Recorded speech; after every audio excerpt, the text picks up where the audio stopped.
नमस्कार, आप देख रहे हैं वी स्टार न्यूज़। मैं हूं दिवाकर विक्रम सिंह। भारत के सीडीएस जनरल बिपिन रावत ने एक बड़ा बयान दिया है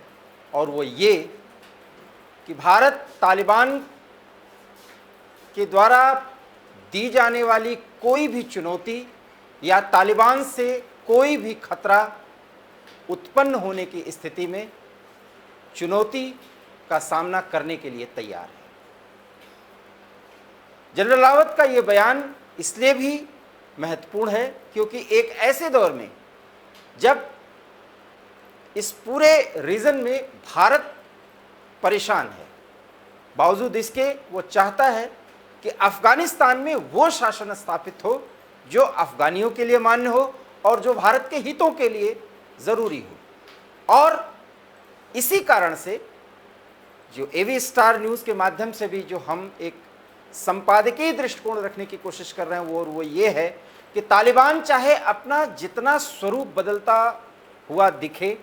या वो जितने ऐसे तेवर अख्तियार करे जिसमें ऐसा लगे कि वो 1990 के दशक का तालिबान अब नहीं है, उससे उसका रास्ता बदल चुका है। अर्थात वो उदारवादी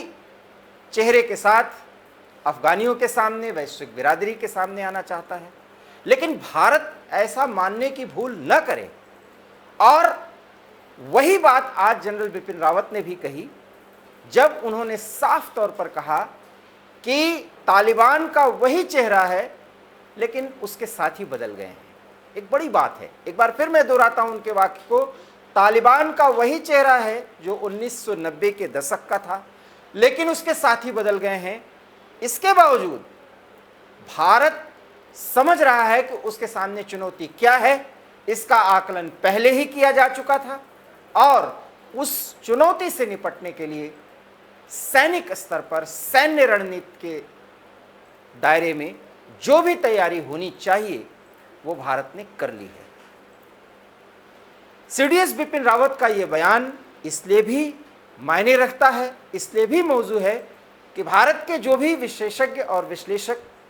अगर इस बात को लेकर के चिंतित हैं कि आने वाले समय में तालिबान के सहारे लश्कर तैयबा जैसे कश्मीरी आतंकी संगठन जो पाकिस्तान से संचालित होते हैं वो भारत में बड़ी परेशानी पैदा कर सकते हैं, कश्मीर को एक बार फिर अशांति के राह पर या हिंसा के दौर में प्रवेश करा सकते हैं। जिस कश्मीर को शांति की राह पर चलाने की एक बड़ी कवायद पिछले 1.5 से 2 सालों के दौरान की गई है। मैं ये बात इसलिए कह रहा हूं कि जनरल बिपिन रावत की बात से देश के लोगों को बहुत ज़्यादा संतोष हुआ होगा, क्योंकि चिंता इसी बात की है कि तालिबान अगर पूरी तरह से स्थापित हो गया अफगानिस्तान में, जो कि एक बड़ी चुनौती उसको मिल चुकी है, तो उस स्थिति में वो अपने जन्मदाता पाकिस्तान के साथ और पाकिस्तान के आका चीन के साथ एक ऐसे संबंध, एक ऐसे गठजोड़ के तहत आगे बढ़ेगा जिसका मुख्य काम होगा भारत के सामने चुनौतियां पेश करना, भारत के लिए मुश्किलें पैदा करना। और इसी कारण से उन तमाम बयानों के बावजूद जिसमें तालिबान के नेताओं और तालिबान के प्रवक्ताओं के तरफ से ये कहने की कोशिश की जा रही है कि भारत अफगानिस्तान के पुनर्निर्माण में बहुत बड़ा योगदान देने वाला देश है, इसलिए किसी भी पूर्वाग्रह से ग्रसित हुए बगैर भारत को अपने राजनीतिक, राजनयिक और कूटनीतिक संबंध अफगानिस्तान के तालिबान रेज्यूम्स के साथ बनाए रखना चाहिए। ये एक सलाह के अंदाज पर और ये अनुरोध के अंदाज पर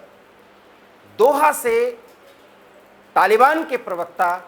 की तरफ से कही गई है और अब तो बाकायदा काबुल से भी इस तरह का बयान आ रहा है और समय समय पर दिया जा रहा है।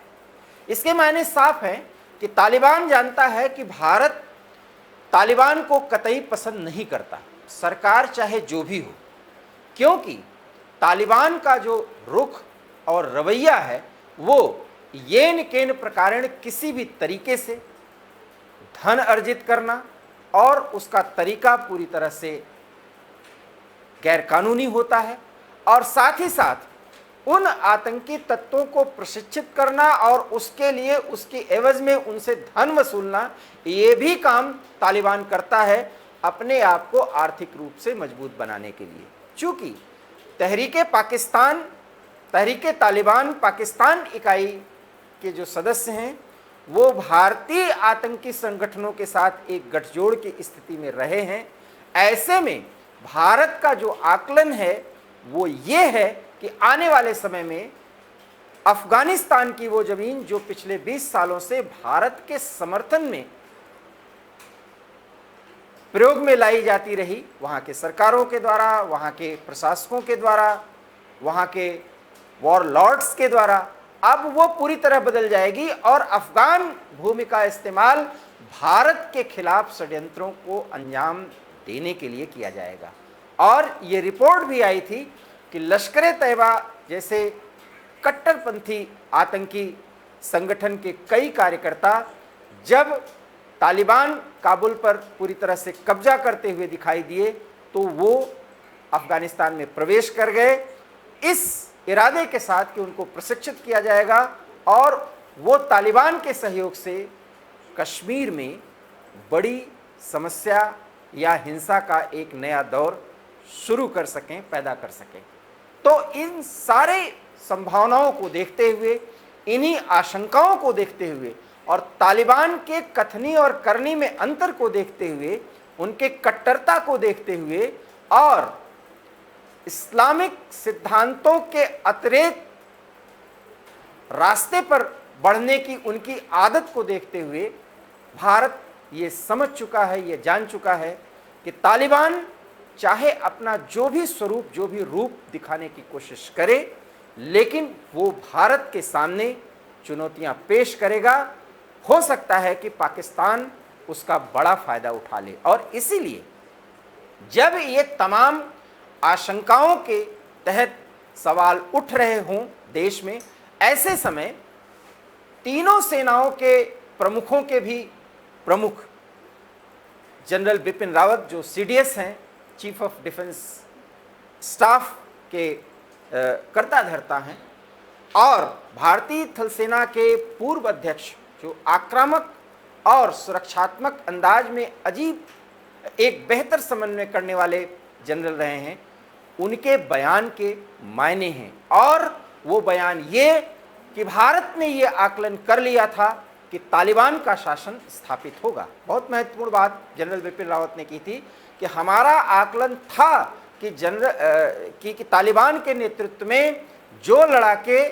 लगभग 90,000 की संख्या है, वो तालिबान पूरी तरह से अफगानिस्तान की सरकार को अपदस्थ कर देगा। ये भारत के सैन्य स्तर पर जो रणनीतिकार थे वो समझ चुके थे, जैसा कि जनरल बिपिन रावत का बयान आया है। तो ये मतलब साफ है कि भारत ने आकलन कर लिया था, और इसी आकलन के तहत कश्मीर सहित पीओजेके से लगते हुए और चीन के बॉर्डर से लगते हुए जो भी एरियाज हैं जहां पर पाकिस्तान, चीन, तालिबान और भारत के आतंकी गुटों की एक तिकड़ी जम सकती है, उसके सुरक्षा के संदर्भ में भी भारतीय सैन्य रणनीतिकार बहुत मेहनत कर चुके हैं, बहुत काम कर रहे हैं और उसकी पूरी तैयारी है। यही बताने का इरादा जनरल बिपिन रावत का था। और इस बात को कहते हुए उन्होंने कहा कि एक बात को लेकर के सेना के रणनीतिकार जरूर चौंके हैं, और वो ये कि जो अंदाजा लगाया गया था कि तालिबान कम से कम 60 से 70 दिन, और आपको याद होगा कि एवी स्टार न्यूज़ पर जब हम तालिबान के पूरी तरह से काबुल पर नियंत्रण में आने की बात आई थी, तब मैंने कहा था कि 90 दिन का समय लग सकता है। और वही बात आज जनरल बिपिन रावत ने कही कि जो अनुमान था कि समय थोड़ा सा 3 महीने 2 महीने का लगेगा, लेकिन जिस अंदाज में, जिस कम समय में तालिबान ने पूरे अफगानिस्तान पर कब्जा किया पंजशीर वैली को छोड़ के, उससे साफ जाहिर होता है कि तस्वीर के कई रुख हैं। और वो रुख क्या है ये तो अमेरिका जाने, ये वो अलाइड फोर्सेस जाने, लेकिन इतना ज़रूर है कि जिस अंदाज में कुछ ही हफ्तों में तालिबान ने गनी सरकार को हटा दिया, पूरे अफगानिस्तान पर कब्जा कर लिया और उन अरबों डॉलर के अमेरिकी हथियारों पर कब्जा कर लिया, ये बात किसी से और किसी के दिलो दिमाग से हट नहीं रही है कि अमेरिका ने अपने 20 साल के इस वर्चस्व को बस यूं ही खत्म होने दिया। और अब जो भी बयान आ रहे हैं, और खास करके CIA प्रमुख का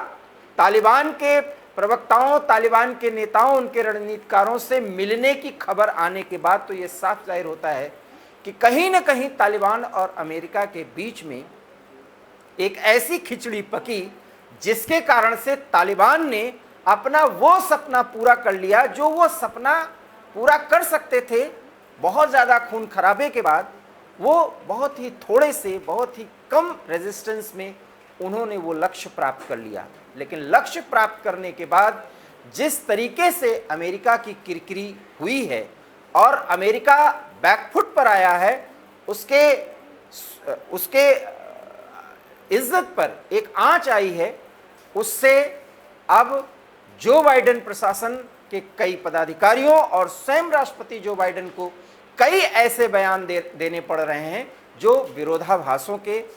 संकेत हैं। और ये विरोधाभासी बातें अभी भी इस बात की तस्दीक कराने के लिए काफ़ी हैं कि अफगानिस्तान में आगे क्या होगा, ये अभी कुछ दिन के संघर्षों के बाद स्पष्ट होगा। लेकिन इतना ज़रूर है कि संघर्ष वहाँ चाहे जितना हो, वहाँ के अफगानियों के सामने जो भी संकट पैदा हो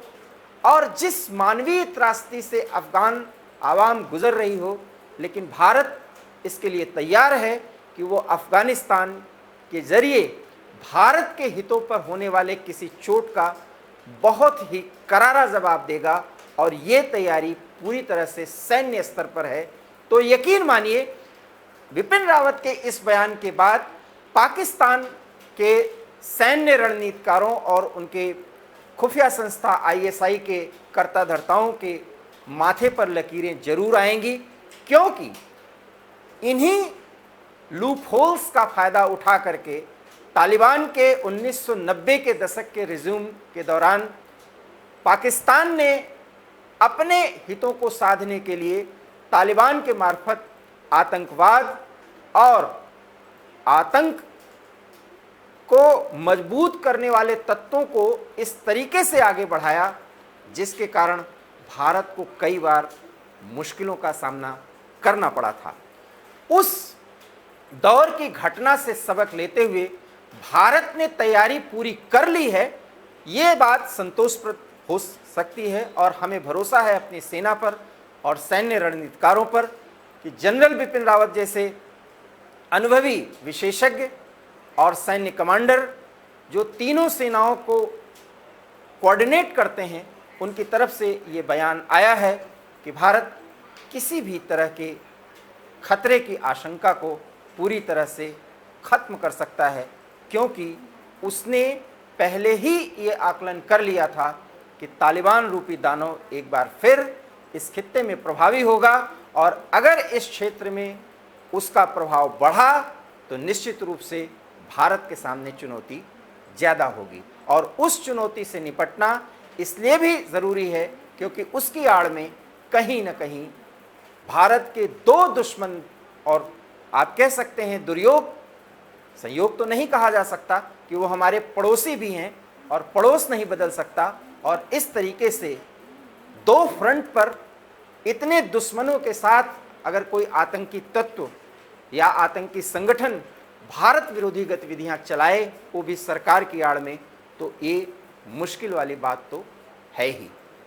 लेकिन इसके लिए देश तैयार है, ये भरोसा हम सब देशवासियों को होना चाहिए, क्योंकि